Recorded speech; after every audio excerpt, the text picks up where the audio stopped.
À quoi ressemblerait le 11 des révélations espagnoles de cette saison? Au poste de gardien de but, je suis parti sur Léo Ramon de Majorque. Il n'y avait pas beaucoup de choix, mais il a su assez bien remplacer Dominique Griff, parti à Lyon.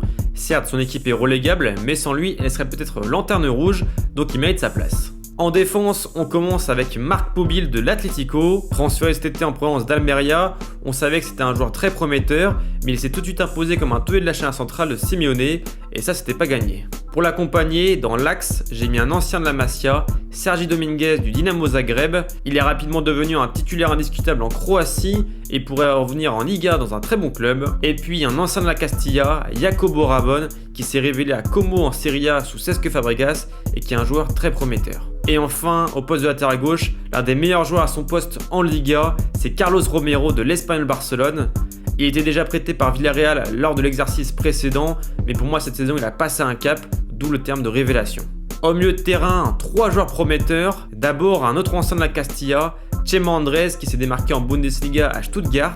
On retrouve aussi la pépite Rodri Mendoza, révélation de la phase allée avec Lecce qui était transféré cet hiver à l'Atlético. Il est déjà comparé à Pedri, je ne sais pas s'il aura la même carrière, mais c'est vraiment un joueur très prometteur. Et enfin, pour compléter le milieu de terrain, Dro Fernandez du Paris Saint-Germain. Il n'a pas beaucoup joué avec le Barça en début de saison, mais il a fait quelques minutes très intéressantes au PSG en Ligue 1 et pour moi c'est un joueur qui sera forcément à suivre dans les prochaines années. Pour terminer, on passe à l'attaque avec sur l'aile droite Carlos Alvarez de Levante.